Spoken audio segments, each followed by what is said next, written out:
He was, his lawyers argued, a small cog in the bigger Nazi machine. Groening himself said that only his God could forgive him. Caroline Wyatt, BBC News, Lüneburg.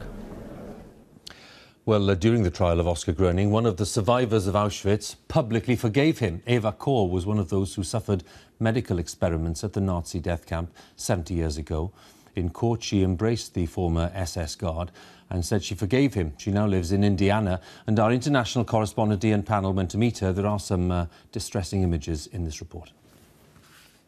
Eva Kor, witness to the darkest moment in history, a survivor of Auschwitz and the experiments of Joseph Mengele. Our cattle car came on track number 1. The space between track number 1 and track number 2, it's called the selection platform. She's built a small Holocaust museum in her adopted home in Middle America. Eva gave evidence at Oskar Groening's trial and today heard the news of his prison sentence. I am very disappointed.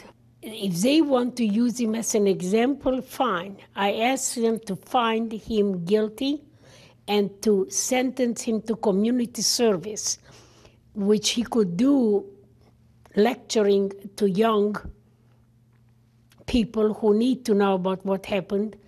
A former Nazi guard from Auschwitz could really give them a lot of information that they would be impressed by it, a lot more than by me, a survivor of Auschwitz.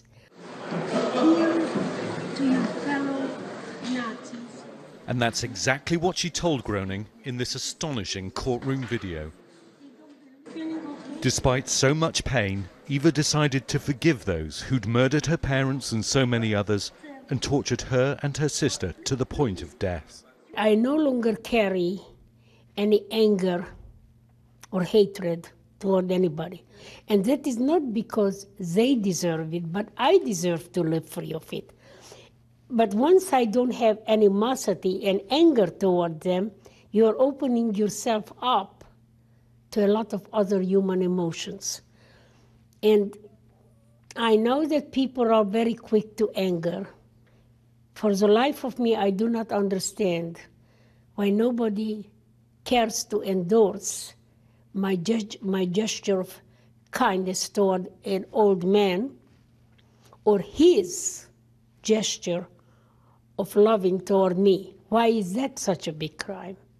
Why are we so willing to accept animosity and revenge and not goodwill?